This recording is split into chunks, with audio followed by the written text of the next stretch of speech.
Hi, this is number 9 in the closure packet. So we've got simplifying expressions with exponents, and we're supposed to simplify them so that when we're done, there's no zero or negative exponents. So for this first one, for A, we have 3 to the negative 2 power. So when we have a negative exponent, that means that we need to rewrite this as a fraction and move the 3 to the second power into the denominator. Since there's not going to be anything left to go on top, we put a 1 on the top as a placeholder. So we're going to rewrite this as 1 over 3 to the second power. Because when we move it down to the denominator, then the exponent becomes positive. It's not negative anymore. And then we can simplify a little more because we know that 3 to the second power means 3 times 3. And we know 3 times 3 is 9. So fully simplified, we would have 1/9, 1 over 9. So then for B, I'm just going to expand this one to simplify it.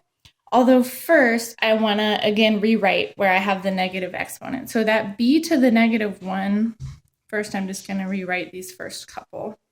But B to the negative 1 is going to become 1 over B to the first power. And I don't need to write the 1 since it's just the first power. And then that's still being raised to the third.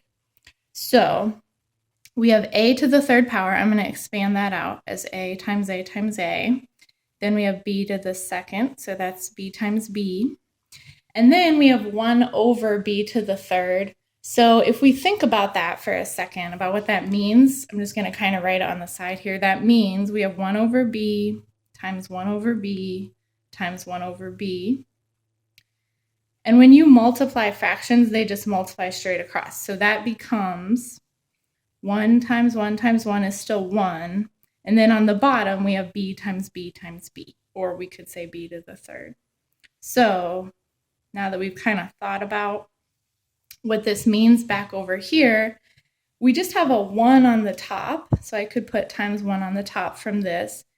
And then on the bottom, we have B to the third, and I'm going to write it expanded as B times B times B.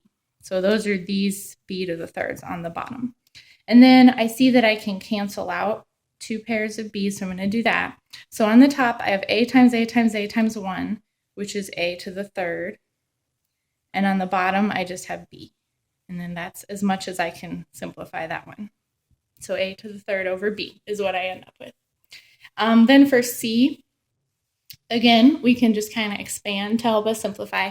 So on the top, the x squared, I'm going to write as x times x. Y to the third, I can write out as y times y times y. And then on the bottom, there's an x squared. And there's a y to the negative 1. Because that has a negative exponent, and it's already on the bottom, it actually is going to move up to the top. So I'm actually going to put a y to the first power on top, and that is this y here. So it moves, and when we move it, the exponent isn't negative anymore. And then I see that my x's can cancel out, and I'm left with just y to the fourth. And there's nothing left on the bottom of the fraction, so I don't even need to write it as a fraction. I can just say I just have y to the fourth power. And then finally for D, I'm going to, again, expand things. Although first, I'm going to kind of write this separately, and we can do that with fractions, as 18 over 27. I'm going to write that part with the numbers just kind of as its own fraction, and then I'm going to expand out the variables. So I have x to the fifth, so I'm going to write out what that means, times y to the fourth.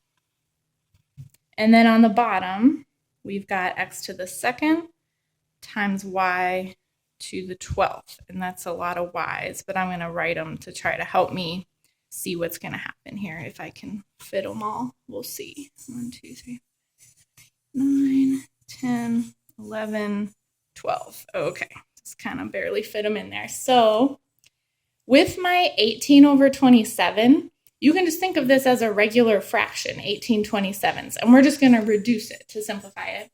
So we want to think of something 18 and 27 can both be divided by, which is 9. So if I divide each of those by 9, that fraction reduces to 2/3. And then with my x's, 2 pairs of x's can cancel. And with my y's, 4 pairs of y's can cancel. So what I've got left is on the top, x times x times x, so x to the third. And on the bottom, let's see, I had 12 y's and I crossed out 4 of them, so there's still going to be 8 y's in the denominator. And you've got to put the y to the 8th on the bottom because those extra y's are in the bottom of the fraction, so they've got to stay in the denominator like that.